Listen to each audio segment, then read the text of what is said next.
শেরপুরের নকলায় পঞ্চম শ্রেণী পড়ুয়া এক কিশোরীকে গণধর্ষণের অভিযোগ উঠেছে।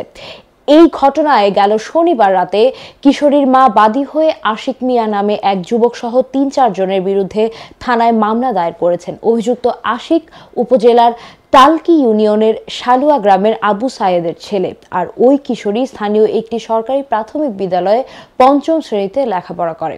শুক্রবার সন্ধ্যায় উপজেলার পাঠাকাটা ইউনিয়নের পাঠাকাটা গ্রামে ওই ধর্ষণের ঘটনা ঘটে। পুলিশ ও কিশোরীর পারিবারিক সূত্রে জানা গেছে, শুক্রবার সন্ধ্যায় পাশের বাড়িতে বেড়ানোর কথা বলে বাড়ি থেকে বের হয় ওই কিশোরী। বাড়ি ফিরতে দেরি হয় পরিবারের লোকজন কিশোরীকে খুঁজতে বের হয়। পরে বাড়ির পাশে ভুট্টা খেতে অচেতন অবস্থায় পাওয়া যায় ওই কিশোরীকে। ওই সময় মামলার আসামি বখাটে যুবক আশিক সহ তার সংঘবদ্ধ দল পালিয়ে যায়। পরে কিশোরীকে উদ্ধার করে মুমূর্ষু অবস্থায় প্রথমে তাকে নকলা উপজেলার স্বাস্থ্য কমপ্লেক্স ও পরে রাতেই উন্নত চিকিৎসার জন্য ময়মনসিংহ মেডিকেল কলেজ হাসপাতালে স্থানান্তর করা হয়।